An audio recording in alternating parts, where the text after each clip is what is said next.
from Dodoma, Tanzania. I would like to thank you, all of you, for giving me this opportunity to share with you today the future of Africa in the post-COVID-19. I have been given, earlier have been told that I will speak in 5 minutes, and in my presentation will focus on insight and outlook from Tanzania. Dear all, as we know that the COVID-19 is here, it was here, it is here, and we expect that it will be here for a couple of years unless we get the solution of it. Therefore, today I'm going to give you a brief presentation about the future of Africa in respect to old people, sustainable financial models, prepared youth leadership, the role of traditional medicine, and the future classroom in brief, because I have been given few minutes. First of all, with respect to old people, COVID-19 is changing the oldest people daily routines, the care, the support they receive, the ability to stay socially connected, and how they are perceived. Older people, as we understand that older people are at highest risk of COVID-19, but all we must act to prevent them from the impact of COVID-19. In respect to Tanzania, actually we don't have specific measures to protect the older people. The way we are doing to other people, the same to other people. Therefore, there is no special mechanism to protect the older people. But in the future, what would we recommend to the future, African future? We think that it is important to make sure that these older people get more healthy insurance services. For example, our country should make sure that all older people will get the health insurance services, membership, get the card, so that if they feel that they have been contacted with COVID-19, they will go to the hospitals.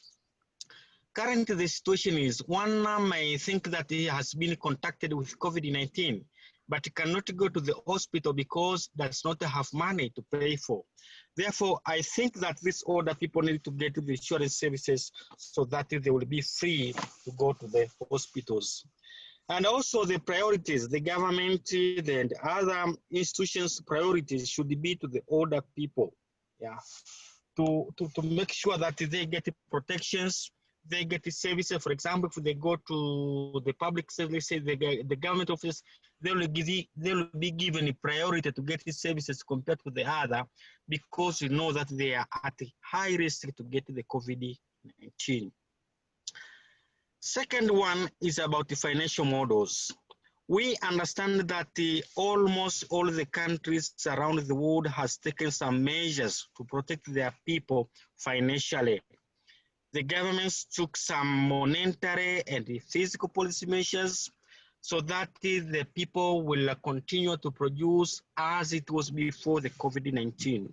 But frankly speaking, these measures are more exclusive. They cannot take into account the poor people, micro business owners. You see, I think the big business and the big people are the one who benefited from these monetary policies and other financial models. We recommend that in the future, any financial policy action should be taken should consider the poor, the rural people, the micro and the small business, which actually account a large proportion in our national economy. For example, the government has reduced the interest rate if you borrow money from the banks. But frankly speaking, up to now, the bank still charge the same lending rates, even before, which was applied even before the COVID-19. Therefore, to us, we believe that the measures which have been taken by the most of the African countries, they are not inclusive enough to bring about the sustainable development. Therefore, any action which should be taken to increase the financial access should take into account the majority of the people in Africa who are the poor and the people living in rural areas. Then about the leadership positions in Tanzania, actually now we are getting prepared for the next national election, which will take place on 28th of October this year. Actually, no precaution which have been taken. People are gathered in the meetings. Everything is taken as usual. I have forwarded it to you in the morning, forwarded to you a YouTube link which show more than 50,000 people gathered in a ground to listen to the political parties, whatever. But no precautions are being taken. I think for we who are entering to election and other countries which will come to the elections, they need to tell their contenders, to tell them exactly what are their manifestos regarding combating COVID-19 and also protecting people from the virus. Then I was supposed to talk something about the traditional knowledge or traditional medicine. Actually, in Tanzania, we are ahead of this about the traditional medicines. You see, WHO welcomes innovation around the world, including the drugs, traditional medicine, development of the new therapies, and such potential treatments to combat it or to contain COVID-19. In Tanzania, there has been a surge of the claims of the herbal cures for the coronavirus. Despite of the endorsement, some public officials and medical experts warn that no treatment should be taken at the face value until scientifically tested.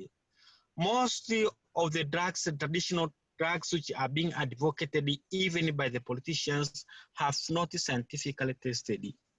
And as we are speaking now, when people go to the hospital and tested positive for COVID-19, actually they run out of the hospital, they go to their homes, started to consume these traditional medicines. Okay, the traditional medicines are good, but they should be taken care. Now, our recommendation to the future Africa, the African government should invest, put more investment in research, testing, and the validation of the traditional medicine. Even the statistics, the database of all the medicine used should be kept and continue to monitor it from time to time and make a follow-up on it. The future class, about the future classroom, actually, for example, in my university which I'm working, we were using online learning management system, which is known as Moodle, for several years. But the adoption and the usage was very, very, very low. But after COVID-19, all institutions, including mine, secondary school, primary school, insisted on the use of e-learning platforms. And the number of users has to some extent have increased. But the big problem is access. Access is very big problem. For example, at the College of Business Education, which is having around 13,000 students, only 3,000 students logged into the system. And when we interviewed them why they didn't register to the system, they said that they can't access the internet. They don't have computers. They don't have smartphones. They are living in the rural areas where even the normal internet connectivity is not there. Therefore, in the future, African government should consider to invest more in technologies. They shouldn't wait until the pandemic like COVID-19 to happen.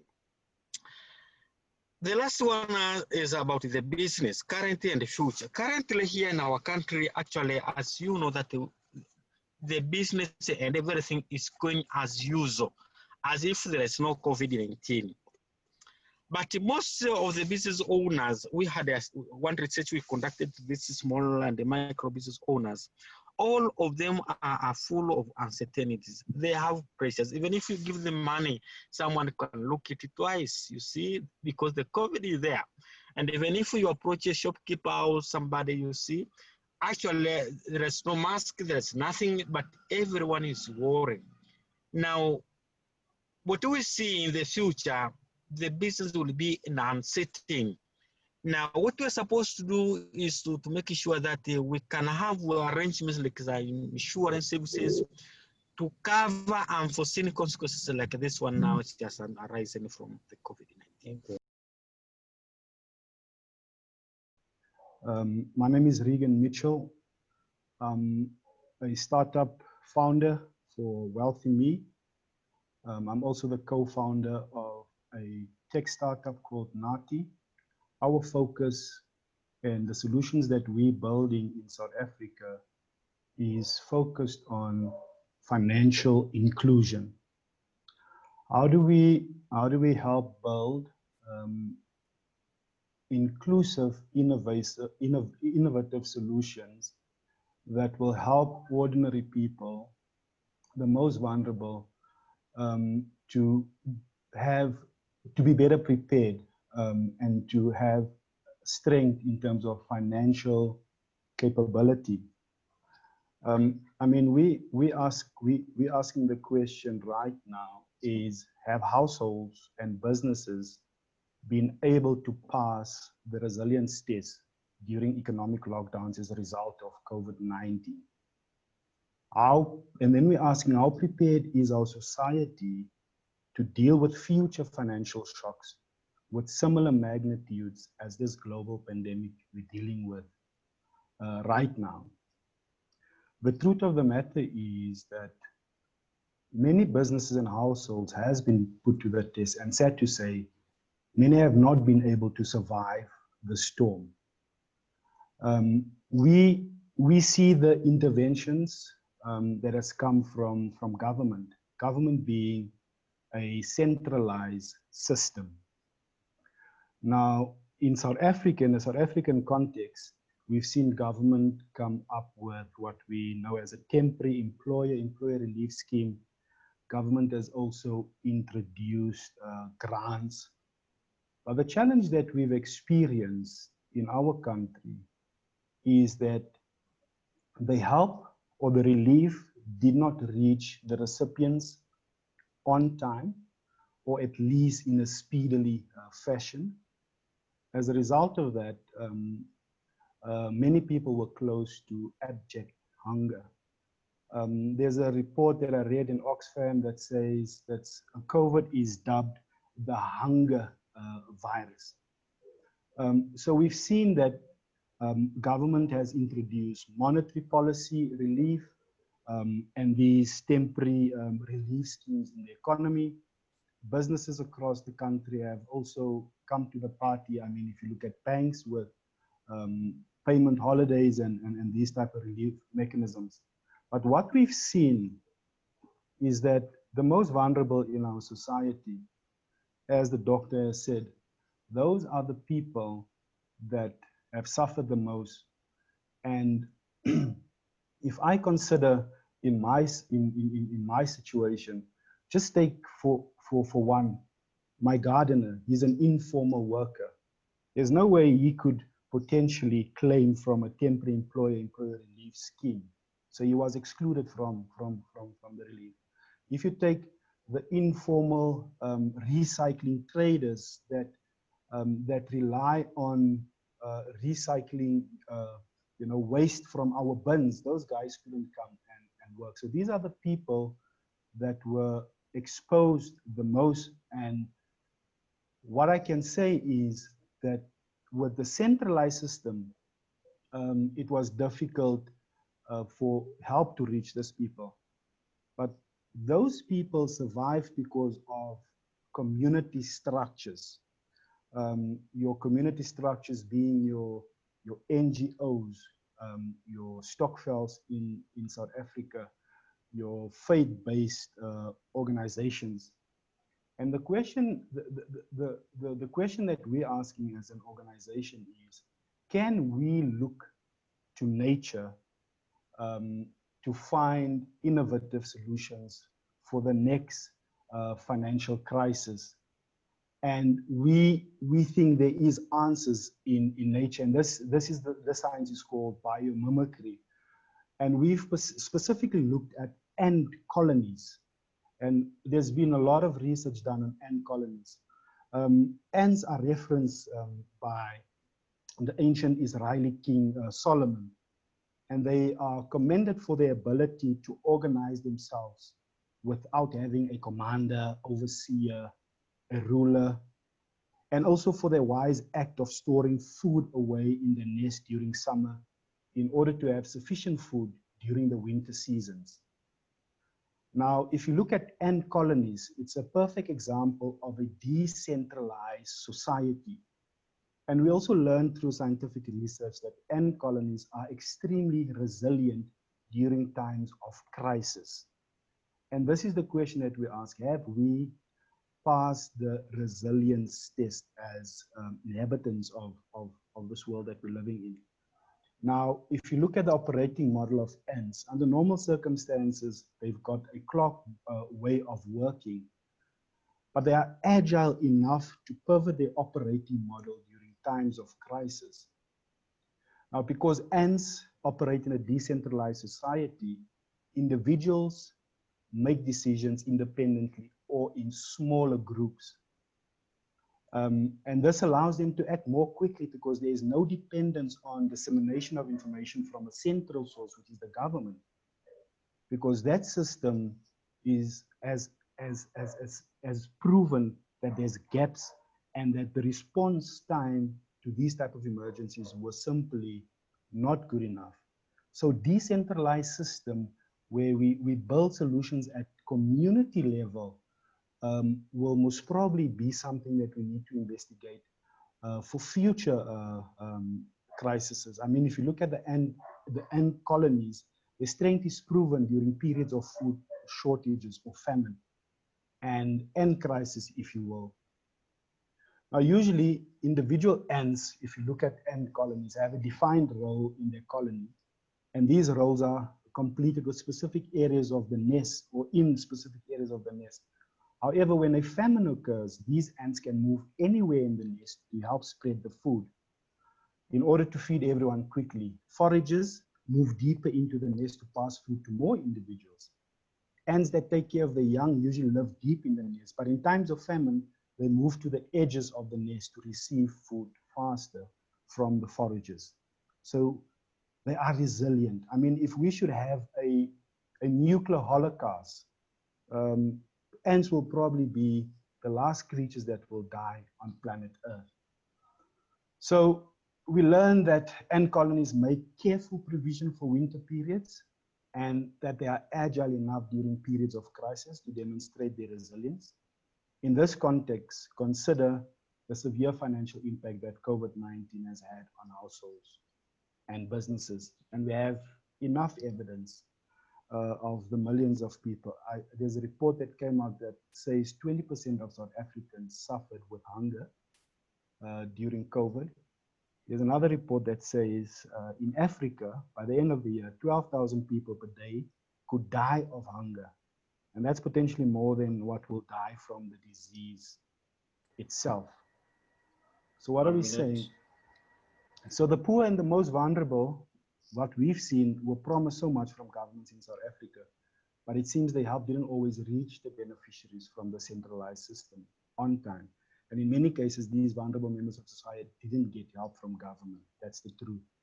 Now, in the South African context, we've experienced the benefits of decentralized distribution of benefits from within communities.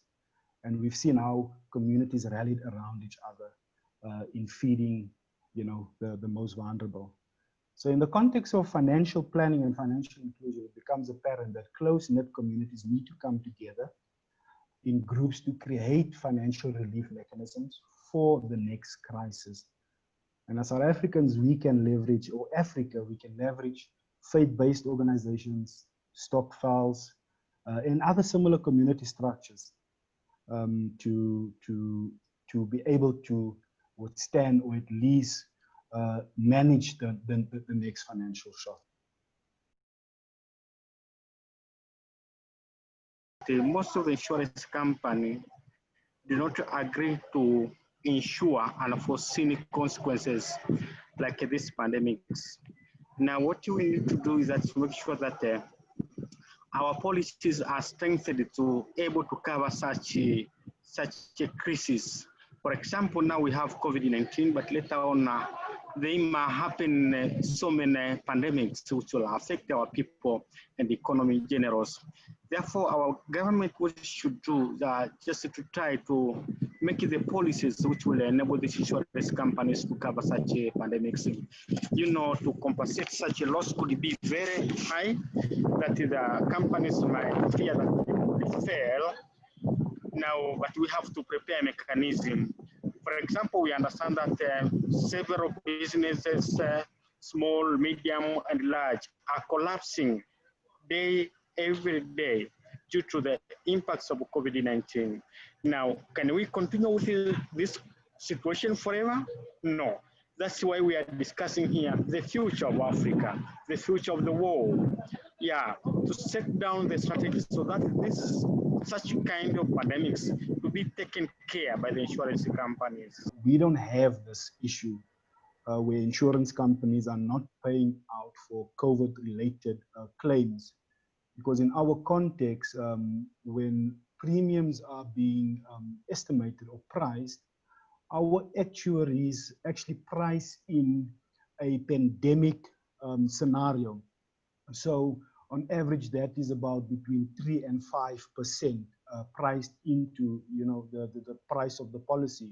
So what would happen is they would monitor the mortality rate, and if the mortality rate as a result of COVID-related claims exceeds that specific provision, then they would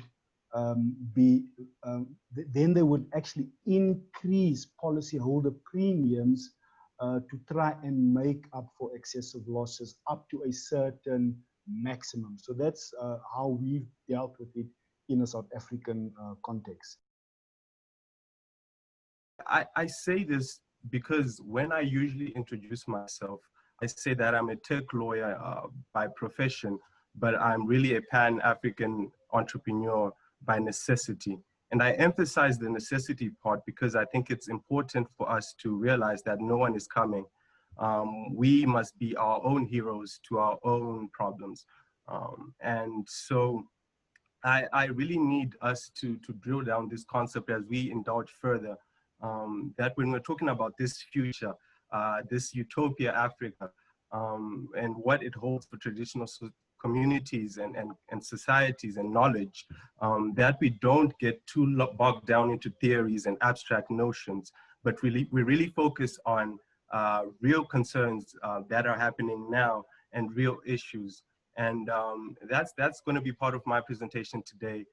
As I usually say, to go forward, sometimes we must take a step back. And with that, we need to understand why is it that traditional systems, traditional knowledge has been exploited quite largely. And it's usually not to the benefit of the traditional communities, the indigenous people that house, that host, that create, that disseminate these kind of information. So I think with that, I would just like to briefly mention 2 points. And the first being around the definition of traditional knowledge itself, and how it leads to the exploitation or misrepresentation, and us not recognizing the communities. And what leads to traditional knowledge misconception in a Western ideological inclination to narrow down definitions the furthest they can. So this incredible multiplicity known as traditional knowledge is not only different among nationalities, but it's also different amongst various tribes within the nationalities. Therefore, it is perhaps ill-advised, if you asked me, to define traditional knowledge unless its articulation is fairly broad. And there's lots of legislative proof that we could go into. For example, the Berne Convention, it talks about folklore. But instead of attributing folklore to the developers of that knowledge, it attributes it to the state. And there you start seeing the discrepancies and the problem that comes when outsiders are the key players or the bodies in determining what intellectual property norms out there. It flows naturally that any attempt to determine and the nature or the scope of a foreign concept to them will more likely result in a clutch of the commercial value of traditional knowledge than its authentic meaning. And so I think it's important that when we're talking about traditional knowledge and we're talking about the future of it, that we get to a point whereby even in our policies, I know in the previous session, the talk was around, one of my colleagues mentioned that our policies don't even integrate traditional knowledge and the systems. So then how can we talk about, how can we expect traditional remedies when we don't even have that starting point there? So it's important for IP to not only look within its norms and rules, but to show flexibility in integrating outside sources for a more informed understanding of what we're dealing with. Copyright law, for example, it will be hard for a traditional group to go out and prove all the requirements of it, because it's passed down. Some of these things are passed down, and we don't have that one author. It will be hard to determine the practical,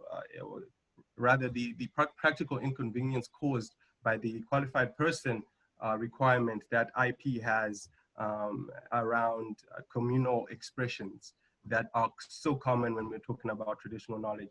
And the second problem is the enforcement. And I'll give you a scenario. Suppose the San and the Khoi community here in South Africa discover rooibos and then develop medicinal methods for numerous ailments and illnesses.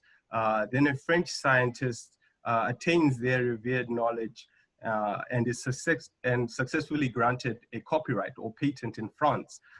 By what means would the San and the Khoi pick up the traditional violation? Would they meet the expense of a legal challenge in France? Can they bank on the South African government to burden their ethical or legal interests? And suppose that there actually is a statute here in South Africa that deals with it. Will the French courts implement it? So these are practical and poignant questions, which I think the global IT community has neglected in the discourse of this, and has resulted in, again, the exploitation right now, pre-COVID and during COVID. So again, you have to establish, in order to establish effective traditional knowledge protection going into the future and building this future model, I would plead that these vulnerable communities, that there be safeguards that are explicit and are categorical. And moreover, we need transparent access to courts and administrative processes that ought to guarantee such communities their equality and their access to remedies. And I think from that point, we can move on to the solutions that have been thrown out into the discussion around what this future model might look like, how we can protect the traditional knowledge systems and their knowledge. And one of those is around databases, right? And I think we could also look outside of Africa, for example, into other traditional knowledge communities and how they have used databases. And I'd like to just bring up two of those. And one is India. So in 2001, India commenced this database scheme with the aim of offering knowledge on traditional knowledge in understandable language and layouts for patent assessors at an international patent office. And then it worked to a relative extent. It was relatively successful in thwarting unjustified use of their traditional knowledge. And also in Venezuela, they had 24 indigenous communities that offered their information on remedial plants and nutrition. And by pushing the prospective companies towards interaction with the database commissioners rather than dealing straight with the traditional communities, the scheme curtailed biopiracy. So basically it was engaging with the communities themselves in what, or rather in how to govern their traditional knowledge. But in as much as there were successes there are also faults. Admittedly, the databases do protect the data. However, there are drawbacks to these databases because protection is given to the database itself, but not to the knowledge. And you then start to see this creeping into the legislation that we passed, the policies that we passed, and I can direct you to the Directive 96/9 DC. I could direct you to Article 8 of the Convention on Biological Diversity. And what you see from there is, although they are protecting the database, they are not protecting the knowledge. And so we're still prone to exploitation, even if we're moving this into a future whereby we are more, there's more awareness around what traditional knowledge is, what belongs to a community, what their intellectual property is. But the knowledge itself is not protected. So it becomes a concern because it clearly doesn't demand engagement with participation of traditional societies. And what I then propose is metadata. Metadata is not a new concept on its own, but what's new rather is the processes that, or for developing license methods that effectively balance these kind of tensions. So metadata, a simple definition of it is it's data about data. Like I said, it's not a new concept. We see these in libraries structures where, you know, consumers are able to look up journals or cases based on title or keywords. So it's the same concept. But what these new systems, there's one called, so I'm going to mention two. There's one called the Indigenous Collections Management Project, ICMP for short. What these do then, they take metadata criteria and data safety softwares and they customize for the distribution of the customary information. So basically the objective of ICMP is to answer how this metadata system can provide different results from pure databases developed, and it discusses, it's evident from the programs that you've seen throughout, that we've seen implemented on this, that these programs are intentionally designed around critical analysis of database weaknesses, right? So we're talking about the flexible structure to incorporate most of and ultimately all custom particular rules concerning traditional knowledge. So it's a system where it tries to, it takes an approach on licensing that anticipates the complications that are in these traditional societies and the challenges rules prevailing within and between them. So what the Some Rights Reserved is, basically it considers the stipulations to credit innovative source of TK. It put constraints on profit-making usage, and meaningfully for I think open society advocates, it also requests copied works that they be publicly shared on identical licensing conditions. So basically it's giving, the problem is, it's not the problem, but the solution that it's offering, it's giving traditional knowledge their credit, and it's also giving them a platform whereby it can be checked, more people can view it, and more people can act on it. Whoever is an interested party can act on any violations that may have occurred. So it's centralizing our traditional remedies, knowledge, and it's also giving a transparent view on how to effectively handle it. So I'll leave it there, but like you said, we can talk more on it, and also in terms of how we can navigate it, how we can use traditional knowledge and remedies to navigate this period that we're in. This concept of decolonization. As Africans, we have depended on the West and now China. But who will bring us together? Or will it be the governments to help us get decolonized. For example, even for you to be declared educated or literate, you must have gotten some education from elsewhere. And yet we have a lot of knowledge talking about the indigenous. The very reason that we call it traditional knowledge beats logic. Maybe we should change our mindset that ours is less and theirs is greater. So that is something that we need to think about. We have tried in technology to decolonize design, especially building software in Kenya, but it's not enough. So we should think more about decolonizing medicine, for example.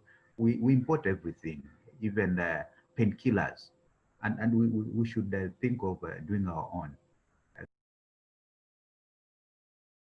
My paper is a slightly broader perspective than some of the others. It concerns Africa's external relations, and it specifically is directed to China and the rise of China, but also something that is of concern to all of us, and that is debt in Africa.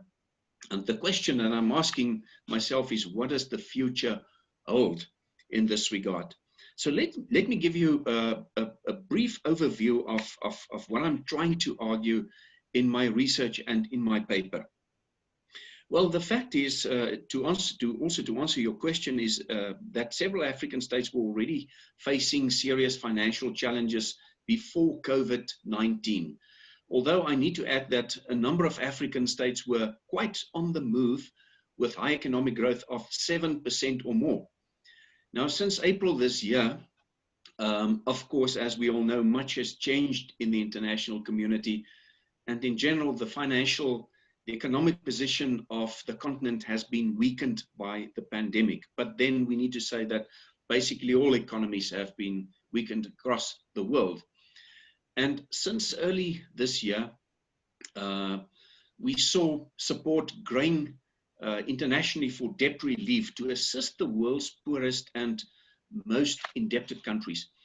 Now, initially, China did not signal much enthusiasm to come up with debt relief for debt-distressed African countries, probably because China felt that in 2018, which is not too long ago, Beijing announced its forgiveness of basically all Chinese intergovernmental zero-interest loans for least developed African states. But the fact is, even China does not want to lose out on the reputational front. And on the 16th of April this year, the Chinese finance minister indicated that China supports the suspension of debt repayment by least developed countries, and that China will make the necessary contributions to the consensus reached at the G20, where the matter was discussed. Now, this being considered, I think any discussion on debt, which is important, must be clear on the kind of debt that is under review. You cannot put everything under one blanket. The point here is zero interest loans from China do not actually make up a very large portion of Africa's debt to external actors. And Beijing, in fact, has rightly pointed out that China is not the largest creditor because multilateral financial institutions and private financiers are actually the largest creditors. Now, at the same time, what should be very clear is that a large portion of debt relates to bilateral loans that are directly or indirectly related to the BRI, the Belt and Road Initiative. And I'm sure you in Kenya are very much aware of that, even more than us in South Africa. Now, it means that if debt relief to Africa or African states is to be provided, China will have to look beyond zero-rated loans and should focus on individual African countries on a case-by-case basis linked to the BRI. Take, for instance, Djibouti or Angola or Zambia or whatever. Now, in the concluding section of my paper, I tried to summarize 4 matters. So let me briefly get you through that to give you some impression. The first is that Chinese loans are without the conditionalities, as we all know, of the Bretton Woods institutions and more easily available. But even before COVID-19, this has increased the levels of debt among several African states. The second point is that the post-COVID-19 period or a landscape, in my opinion, will see more great power competition between the US and China. And we see what's going on in the US currently with the presidential elections there. Fact is, if I can bring China on board, I think President Xi Jinping will post-COVID-19 push even harder towards superpower status, and it implies that Beijing will increasingly put more political and diplomatic weight behind the BRI, and that of course involves several African countries. Third point that I would like to summarize here is that the global recession brought on by COVID-19 is certainly going to be far deeper and more protracted than the recession that followed the 2008 global crisis, no doubt in my mind. So debt relief for poor countries worldwide, including many on this continent, is now on the agenda. But the point that I'm trying to make or argue in my paper is that it is likely to result in debt relief, but no blanket forgiveness. Chair, very finally, a word from my side: whatever the future holds, of course, is a matter of discussion or interpretation. But one thing should be very clear. I think we need to accept that China will be a towering entity in the political economic future of the continent. And that also relates to Africa's debt, which is now under review given the COVID-19 circumstances, and it will be it's going to be important to see how this will be playing out in the future of the continent. Why do so many African countries choose loans from China? Because we know that countries can go to the IMF, the World Bank, the African Development Bank, private banks, and even wealthy states. And the reasons for going to China are essentially twofold. The first is lowest interest loans go to the poorest countries. And this means that countries such as Kenya, for instance, or Nigeria and Cote d'Ivoire are not really able to qualify for those loans. But China is willing to assist such higher income countries with zero interest loans. So even Nigeria can go there. China do not consider the income level of a country, but only the project, the value of a project. And that puts all countries in a position to qualify. The other thing is, very briefly, that approval for loans from entities such as the World Bank and the IMF are sometimes taking quite a number of years. Chinese approval is much quicker. So I think that is a given. I think that the Chinese will keep to that. But the second question there, Chair, if I may respond to that, is actually saying an important thing. It says there, or it's a remark, it's unlikely that China suffers from domestic political incentives to transform its lending conditions versus Africa. Here's the point: governance is not their thing unless we ourselves choose to improve our governance systems and focus the ways in which we relate to the Chinese. I think that is the gist of the matter. We need to look at these things ourselves. The Chinese will not involve themselves in internal matters of African states. They're going to value the project, and to what extent it is in their interest to have African states as part of the BRI or so. But that's basically how I see it. Yeah. We seem to be implying that it is taking shorter time for Chinese to process loan applications from Africa, but it takes much longer for the World Bank, IMF, African Development Bank to process loans for the same borrowers. Is this a question of differences in lending motives, differences in the bureaucratic complexities of the two lending sides, or competition, lending competition for borrowers that the Chinese may be trying to enter into a bit more quickly than many of the Western lenders who have been used to this situation. Do the youth have a fair chance in participation to cause a transformation? And in the post-COVID era, one thing that comes out clear is that we need to move from just being digitally literate to digitally fluent. And the youth have a huge opportunity in the digital revolution, harnessing the digital revolution wave, because we call them digital natives, and they need mentorship. We have faced a shortage of mentors, and that is one area that needs a critical mass. And I do appreciate the initiative of the Kenyan government, for example, by coming up with a youth mentorship program under the Ministry of ICT, Innovation and Youth Affairs. We call it Kenya's Presidential Digital Talent Program, which has now graduated over 900 young graduates. Again, initiatives such as Enactors.